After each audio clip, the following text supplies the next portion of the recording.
Bismillahirrahmanirrahim. Assalamualaikum warahmatullahi wabarakatuh.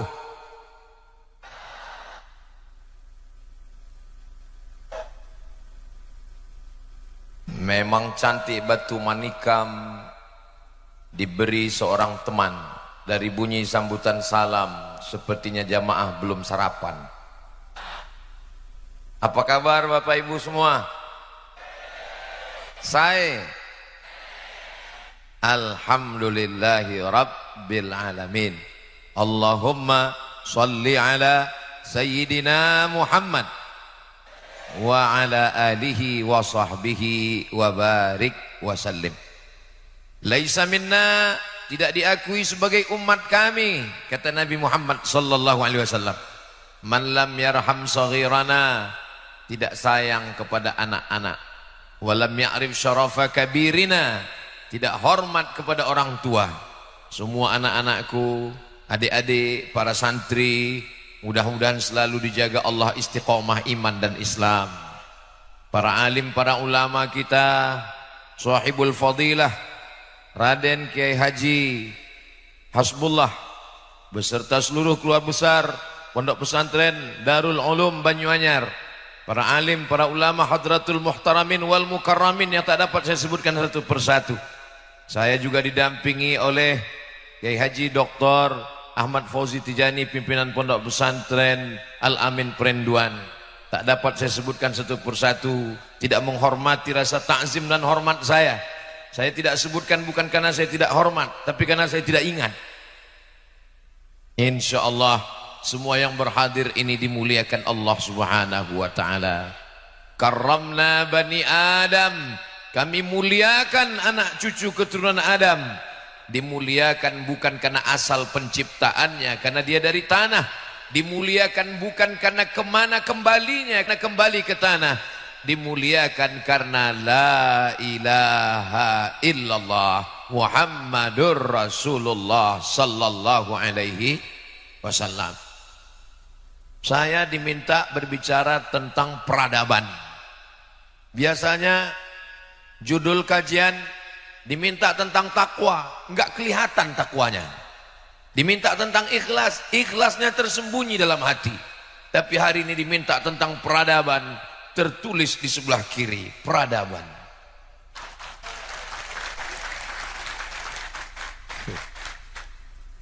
Ustadz Somad punya banyak teman. Temannya dari Indragiri. Kenapa Ustadz Somad letak sorban di sebelah kanan? Supaya kelihatan tulisan di sebelah kiri. Mohon maaf, Ustadz Abdul Somad ini kurang adab, kurang akhlak. Bagaimana sopan santun tata kerama? Kenapa berdiri di depan kiai? Saya sudah mohon izin. Kata kiai, silakan. Kenapa Ustadz membelakangi mereka? Saya juga sudah mohon izin, saya angkat 10 jari. Mereka semuanya diam. As-sukutu alamatur ridho. Itu kan hadis untuk perempuan Ustadz untuk nikah. Mungkin bisa juga kita bawa untuk izin saya hari ini. Ini perlu saya jelaskan, karena ini nanti direkam. Orang akan melihat, di komen di YouTube. Ini Ustadz Somad membelakangi kiai di depan para alim, para ulama. Kenapa dia berdiri? Jamaah bisa menjelaskan. Supaya apa? Jangan ada dusta di antara kita. Allahumma salli ala sayyidina Muhammad wa ala alihi wa sahbihi wa barik wa sallim. Tema kita, saya sebetulnya mau ngelihat foto saya di belakang. Merawat persatuan umat menuju perubahan dan peradaban bangsa yang maju. Pertama, persatuan. Kalau melihat perbedaan, jelas banyak sekali beda. Saya dengan kiai dari atas sampai bawah beda. Saya pecinya hitam, beliau peci putih. Saya pakai kain sarung, beliau pakai jubah. Kalau antara yang pakai sarung dengan yang pakai jubah kelahi, yang ketawa yang nggak pakai celana. Tapi kalau dilihat persamaan, kalau mau jaga kesatuan, lihatlah apa persamaan di antara kita. Apa persamaannya? sama-sama menutup aurat. Tadi ketika sampai, nggak ada kiai mempermasalahkan saya, nggak ada beliau mengatakan, Ustaz Abdul Somad, kenapa datang kemari pakai peci hitam? Nggak ada beliau permasalahkan. Kenapa? Karena di peci hitamnya tertulis Banyu Anyar. Nggak ada beliau permasalahkan saya pakai kain sarung. Kenapa? Kain sarungnya juga sudah dikasih warna hijau, lupa makainya. Saudara yang dimuliakan Allah Subhanahu wa taala, cobalah kita melihat beberapa titik-titik persamaan di antara kita. Ada seorang ulama yang ahli hadis. Siapa dia? Imam Malik bin Anas. Meninggal tahun 179 Hijrah. Makamnya di pemakaman Baqi di samping Masjid Nabawi. Panjang umur, sehat badan, kita akan berziarah ke makam Imam Malik bin Anas dalam acara Umroh Akbar insyaallah. Ongkos tanggung masing-masing. Imam Malik bin Anas adalah ahli hadis. Katabtu kitabi hadza, saya menulis kitab ini. Wa aradtu ala sab'ina min fuqaha'il Madinah, saya sudah mempresentasikan kitab hadis ini kepada 70 ulama ahli hadis di kota Madinah. Kulluhum wata'uni, semua mereka setuju dengan isinya. Fasammaituhu muwatta'a, maka saya sebut kitab ini dengan kitab hadis muwatta'. 14 riwayat hadis muwatta'. Salah satunya diriwayatkan oleh Imam Muhammad bin Idris Asy-Syafi'i. Tapi riwayat yang kita baca masyhur hari ini adalah riwayat yang begitu masyhur dibaca oleh para ulama terakhir kali. Itulah dia yang sampai ke kita, kitab hadis tertua, lebih tua daripada Sahih Al-Bukhari 256, lebih tua daripada Sahih Muslim 261, karena Imam Malik bin Anas 179. Mudah-mudahan anak-anak kita termasuk para ahli hadis yang membaca, mengajarkan, mengamalkan hadis Rasulullah sallallahu alaihi wasallam. Tapi di sana ada ahlur ra'yi yang lebih rasional. Bukan berarti mereka meninggalkan hadis Rasulullah, mereka juga pakai hadis. Dia adalah Imam Abu Hanifah. Imam Abu Hanifah meninggal tahun 150 Hijrah di Kufah di Irak. Yang satu ahlul hadis, yang satu ahlul ra'yi, berdebat mereka tentang masalah hukum. Yang memperhatikan adalah ulama hadis, ulama fikih dari kota Kairo, dari Mesir. Beliau adalah Imam Al-Laits Ibnu Sa'ad.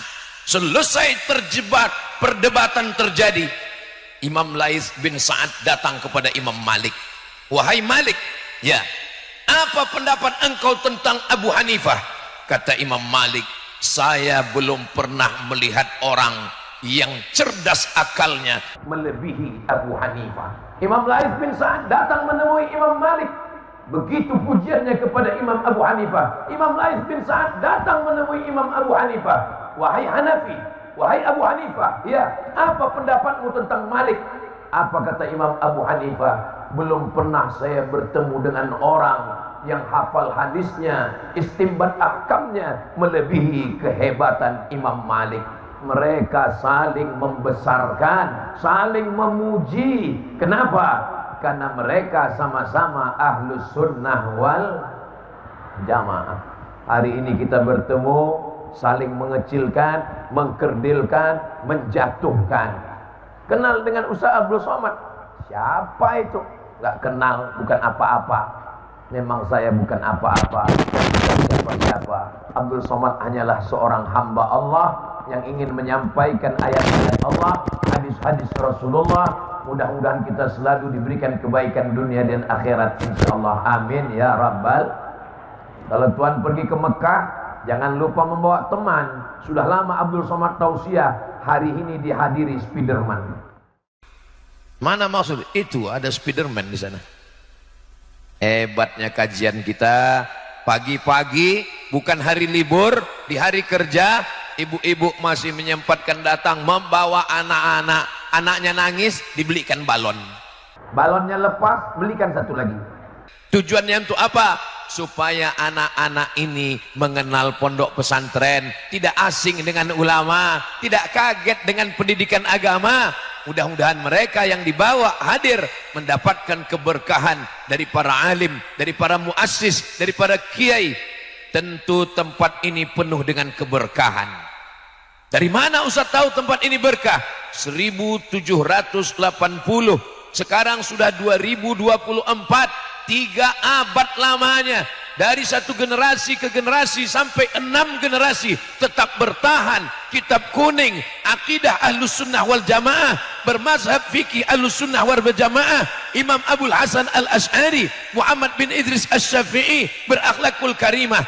Berapa banyak lembaga-lembaga yang terputus, tapi ini tetap bertahan. Tempat yang penuh dengan keberkahan. Untuk para alim, para ulama, para kiai yang sudah mendahului kita, mereka yang bersusah payah, bersimbah darah untuk menegakkan agama Allah, kita tak dapat membalas kebaikan mereka. Untuk mereka semuanya, Al-Fatihah. A'udzubillahi minasyaitonirrajim. Bismillahirrahmanirrahim. Alhamdulillahi rabbil alamin. Ar-Rahmanirrahim. Maliki yaumiddin. Iyyaka na'budu wa iyyaka nasta'in. Ihdinas siratal mustaqim. Siratal ladzina an'amta 'alaihim ghairil maghdubi 'alaihim waladdallin. Amin. Mudah-mudahan dengan kita ajak santri anak kita membacakan Al-Fatihah, maka nanti kita pun juga kalau mati sudah menghadap Allah, anak-anak kita, santri kita pun tidak melupakan kita dan akan mengirimkan Al-Fatihah dan doa untuk kita semua insyaallah. Amin. Anak-anak yang tadi melambaikan tangan, anak-anak yang mengambil foto dan gambar, fotonya mereka cetak, nanti sampai masanya anaknya, istrinya akan bertanya, ayah, ini foto ayah di mana? Ini foto di pondok pesantren Darul Ulum Banyuanyar. Waktu itu acara apa?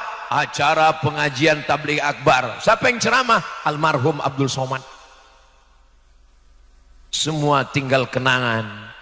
Pada akhirnya kehidupan manusia hanya tinggal sepotong kenangan, maka tinggalkanlah kenangan-kenangan yang baik untuk diingat. Adapun yang tidak baik, uzkuru mahasina mautakum.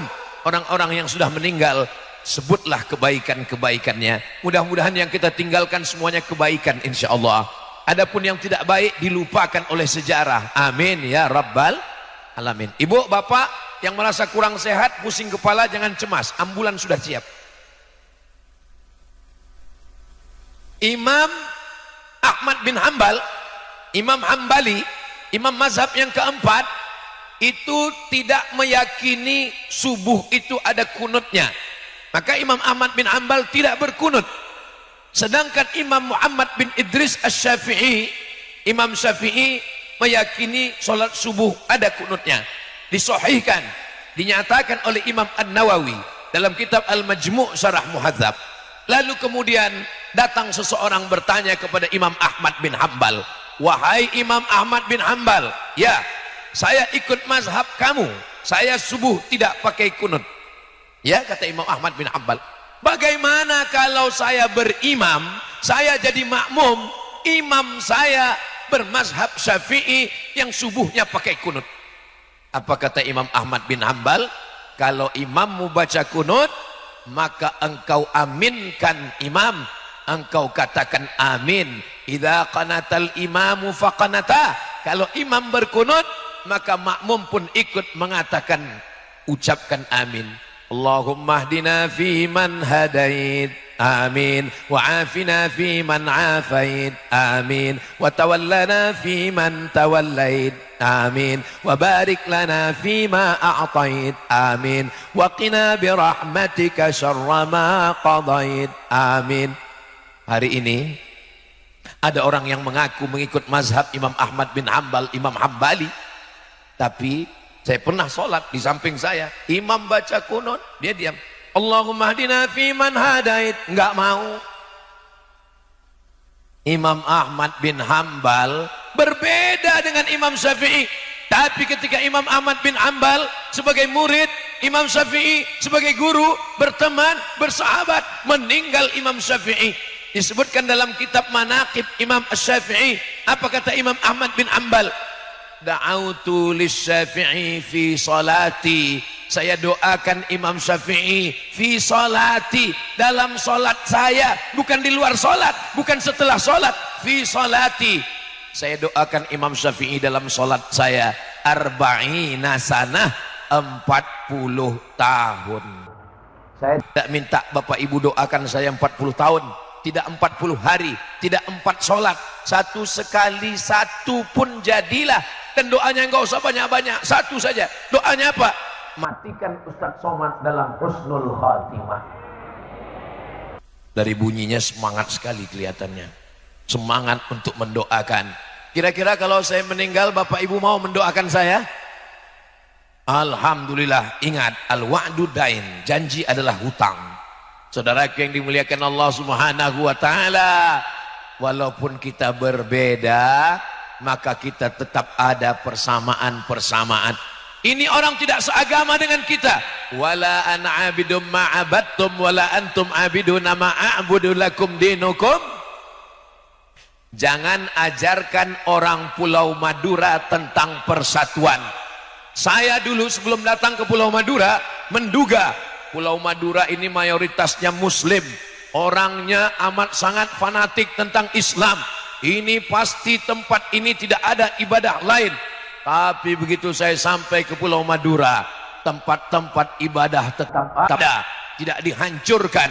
Dulu bayangan saya sebelum menyeberang ke Pulau Madura, bayangan saya tempat ibadah yang bukan Islam itu sudah hancur semua, kena celurit. Tapi ternyata tidak ada yang terganggu. Wa ma arsalnaka illa rahmatan lil alamin. Kalaupun mereka mengajak kepada Islam, ud'u ila sabili rabbik, ajak mereka ke jalan Allah. Dengan apa? Bil hikmah. Dengan apa? Wal mau'izatil hasanah. Kalaupun mesti berdebat, wajadilhum, debatlah, tapi debatnya dengan cara yang santun. Billati hiya ahsan. Karena akhir ayat itu ditutup, inna rabbaka huwa a'lamu biman dhalla an sabilih wa huwa a'lamu bil muhtadin. Krisis kita sekarang adalah krisis persatuan. Kira-kira yang saya sampaikan betul atau enggak betul? Dari bunyinya seperti enggak yakin. Persatuan kita sedang tercabik-cabik. Kenapa kita tidak bisa bersatu? Karena kita tidak kenal. Tak kenal maka tak sayang, tak sayang maka tak ngutang. Maka kita mesti kenal dulu. Saya tahu ini jamaah banyak yang sudah kenal dengan Ustaz Abdul Somad walaupun tidak pernah bertemu. Kami tahu Ustaz Somad sudah lama kenal. Kenalnya di mana? Di channel Ustaz Abdul Somad. Ustaz Abdul Somad official. Subscribe, like, share, and comment. Hari ini kami cuma mau ngelihat apakah Ustaz Somad yang kami kenal suaranya, kami tahu ceramahnya itu sama enggak wajahnya dengan yang di Baleho. Ternyata di Baleho lebih putih. Ada seorang kolumnis koran Ahram di Kairo, Mesir, namanya Anis Mansur. Anis Mansur menulis 3 pertanyaan. Hal araftahu? Apakah kamu kenal dengan dia? Naam, ana araftuhu. Saya kenal dengan dia. Hal iltaqaita bihi? Apakah kamu sudah bertemu dengan dia? Lam altaqi bihi, idzan lam araf, idzan lam ta'rifu. Saya belum pernah ketemu. Kalau belum pernah ketemu berarti kamu belum kenal. Kita sudah ketemu atau belum? Sudah di alam gaib. Baru hari ini di alam nyata. Hal araftahu? Hal apakah kamu kenal dengan dia? Naam, araftuhu, saya kenal dengan dia. Apakah kamu pernah berjalan sama dengan dia? Belum. Kamu belum kenal dengan orang kalau kamu belum pernah satu perjalanan dengan dia. Ustaz Somad kenal dengan Kiai Haji Ahmad Fauzi Tijani. Pernah seperjalanan dengan dia. Ya. Setiap saya datang ke Pulau Madura, 4 hari saya datang. Hari Jumat, hari Sabtu, hari Ahad, hari Senin. Ini tausiah saya yang terakhir. Kalau gitu habis ini Ustaz mati. Habis ini langsung ke airport. Selama 4 hari perjalanan ini, saya melihat bagaimana beliau makan, bagaimana beliau minum, bagaimana beliau sholat, bagaimana beliau lelah, bagaimana beliau mengantuk, bagaimana beliau letih, dan bagaimana beliau saat kehilangan sendal. Banyak orang yang ketika kita bertemu orangnya ta'zim, orangnya tawadhu, orangnya sabar, tapi begitu sendalnya hilang ngamuk. Tapi Kiai Ahmad Fauzi Tijani begitu dikatakan sendalnya hilang, dia beliau tenang. Kenapa? Mungkin beliau merasa bahwa sendal itu sudah masuk surga duluan. Seperti sendalnya Bilal bin Rabah. Apa kata Nabi SAW? Ta'al ya Bilal, sini sebentar Bilal. Ada apa ya Rasulullah? Sami'tu daffan alaika baina yadayya fil jannah. Saya mendengar suara gesekan sendalmu di surga. Sehebat-hebatnya Abdul Somad. Kok hebat? Abdul Somad statusmu STJ, status tak jelas. Tapi Bilal bin Rabah, walaupun dia berkulit hitam, walaupun dia budak hamba sahaya, sendalnya lebih dulu masuk surga daripada engkau Abdul Somad. Apa pembahasan kita tadi? Kok ke sendal perginya? Saudaraku yang dimuliakan Allah Subhanahu wa taala, maka kita saling mengenal, bersilaturahim. Mungkin orang yang belum pernah ketemu dengan Ustaz Somad hanya nonton videonya saja. Apa kata mereka? Ustaz Somad itu orangnya keras, Ustaz Somad itu orangnya kasar, ngomongnya melambung. Ustaz Somad itu bukan keras, suaranya yang nyaring. Suaranya pun nggak terlalu nyaring, tapi karena sound systemnya mantap. Saudaraku yang dimuliakan Allah Subhanahu wa taala, saya menduga hari Jumat, hari Sabtu, hari Ahad, hari Senin, hari terakhir, tausiah terakhir, saya menduga di tausiah terakhir ini saya sudah tidak bisa lagi bersuara menggelegar. Saya mau bicara yang santai-santai saja. Jamaah sekalian, mari kita menjaga peradaban, mari kita jaga persatuan. Tapi rupanya ketika bertemu dengan jamaah yang bersemangat, kita pun jadi juga ikut bersemangat. Kenapa suara Ustadz masih menggelegar? Kenapa suara Ustadz masih nyaring? Banyak alasan. Pertama, peci baru. Yang kedua, baju baru. Yang ketiga, tadi dikasih kiai makanan. Penuh meja itu. Pangkingkan penuhnya, bingung saya mau makan apa. Saya cari makanan yang tidak terlalu lama mengunyahnya, pakai kuah. Kanan kiri, gol. Masya Allah, tabarakallah. Man ahsana ilaikum, siapa yang berbuat baik kepada kamu, fakafi'uhu, balaslah. Fa illam tajidu, kalau kamu belum mampu membalasnya, fad'u lahu, doakanlah. Semoga kiai panjang umur, murah rezeki. Semoga pondok ini terus dari generasi ke generasi tetap dijaga Allah sampai hari kiamat. Ini menjadi bentengnya Pulau Madura, bentengnya Ahlus Sunnah wal Jamaah, persatuan. Umat Islam ini bukan lemah. Kenapa kita bisa dijajah Belanda? Kenapa kita bisa dijajah Jepang? Jepang tidak kuat, Belanda tidak hebat. Coba perhatikan peta Eropa. Dari Maroko, Mesir, Libya, Tunisia, Aljazair, Maroko. Selesai Maroko, nyebrang Samudra Atlantik, Jesiras. Dari Jesiras masuk ke Spanyol, Portugis, Portugal. Ustadz, Portugis dengan Portugal dua negara, satu negara. Apa bedanya? Portugis orangnya, Portugal negaranya. Portugal itu nama negara, bukan persatuan orang tua gatal. Portugal negaranya, Portugis orangnya. Negaranya kecil-kecil. Spanyol, Portugis, Portugal, Perancis, Jerman, Inggris, ada pulaunya dikit. Belanda kecil sebesar upil. Tapi kenapa bisa menjajah kita? Bukan karena mereka kuat, bukan karena mereka hebat, tapi kenapa? Karena kita mau diadu domba. Jangan mau diadu domba, karena yang mau diadu cuma kita, bukan domba. Maka kita diingatkan Allah Subhanahu wa taala,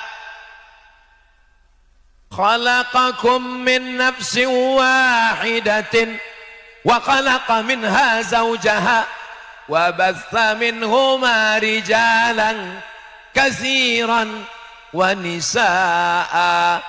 Diciptakan Allah dari Adam dan Hawa. Cuman satu manusia, Adam, dan Hawa diciptakan dari tulang rusuknya. Setelah itu kita pun bertebaran di atas muka bumi Allah Subhanahu wa taala. Ustaz Somad dari Pulau Sumatera, jauh di sana. Dari Pulau Sumatera naik pesawat dari Pekanbaru ke Pulau Jawa, Cengkareng, Jakarta. Dari Jakarta naik pesawat lagi ke Surabaya. 2,5 jam baru sampai. Kalau naik kapal laut berapa lama? Tapi orang Pulau Madura tidak pernah mempermasalahkan Abdul Somad. Jangan datang Abdul Somad, kamu orang Sumatera. Enggak. Jangan datang Abdul Somad, kamu orang Melayu. Bukan. Mereka melihat persamaan. Abdul Somad sama-sama Negara Kesatuan Republik Indonesia. Abdul Somad sama-sama La ilaha illallah Muhammadun sallallahu alaihi wasallam. Ketika umat ini diadu domba, berpecah belah, akhirnya ulama-ulama lah yang menyatukan kita. Dulu orang selalu mengatakan negara ini negara demokrasi. Betul, tidak salah. Yang menyatukan kita adalah pahlawan-pahlawan nasional. Betul. Tapi baca sejarah, siapa yang pertama menyatukan kita? Yang terpecah belah dengan mazhab fikihnya, dengan mazhab akidahnya, dengan suku-sukunya. Kita bersatu 1912, 1905, 1926, 1928, jauh sebelum Sumpah Pemuda. 1905 Sarekat Islam yang terdiri dari orang-orang yang bersama dalam satu akidah, dalam satu ibadah, dalam satu Allah. Tuhannya satu, qul huwallahu ahad, nabinya satu, Muhammadur Rasulullah, kiblatnya satu, fawalli wajhaka syatral masjidil. Berbangsa satu, bangsa Indonesia. Bertanah air satu, tanah air Indonesia. Berbahasa satu, bahasa Indonesia. Itu 1928 guys. 1905 Sarekat Islam. 1912 Kiai Haji Ahmad Dahlan Muhammadiyah. 1926 Nahdlatul Ulama Mbah Hasyim Asy'ari. 1928 Persatuan Tarbiyah Islamiyah Syekh Sulaiman Ar-Rasuli di Bukit Tinggi, murid dari Syekh Ahmad Khatib Minangkabau. 1928 saudara-saudara kita yang satu bangsa satu tanah air barulah menyatakan Sumpah Pemuda. 1930 Al-Jam'iyatul Wasliyah, wasal menyambungkan, wasal menghubungkan. Karena terpecah belahnya umat, maka para ulama berkumpul di Medan Sumatera Utara meminta fatwa kepada Syekh Muhammad Yunus. Wahai Syekh Muhammad Yunus, apa yang layak untuk mempersatukan kita? Kita sudah tercabik-tabik, kita terpecah belah. Satukan, menyatukan dalam bingkai persatuan Al-Jam'iyatul Wasliyah. Semuanya ini dipersatukan oleh para ulama. Jadi kalau ada hari ini yang dikatakan ulama tapi malah memperpecah belah kita, maka sesungguhnya mari kita kembali kepada tuntunan Al-Quran dan sunnah Rasulullah sallallahu alaihi wasallam. Tapi nggak bisa sekedar tablik akbar, nggak selesai masalah ini dengan ceramah, dengan khutbah. Solusinya adalah kembali ke pondok pesantren. Saya tausiah di masjid, saya lihat ada bapak-bapak pakai cincin emas. Terus saya tanya, itu cincin bapak emas? Iya Pak Ustadz. Kenapa bapak pakai cincin emas? Karena Allah menyuruh dalam Al-Quran. Hah? Lama saya mikir, berarti piknik saya kurang jauh ini. Mazhab apa ini ya? Kalau boleh tahu Pak ayatnya? Khudhu zinatakum inda kulli masjid. Khudhu, ambillah, pakailah, zinatakum, perhiasan kamu, inda kulli masjid. Kalau kamu mau ke masjid, pakailah perhiasan. Inilah perhiasan yang paling bagus. Lama saya terdiam. Ini lama-lama orang yang waras ragu dengan kewarasannya. Ada sahabat kita, dia pergi ke rumah sakit jiwa. Begitu masuk pintu gerbang, ketemu orang gila. Orang gila di pintu gerbang itu nanya, sudah lama gila?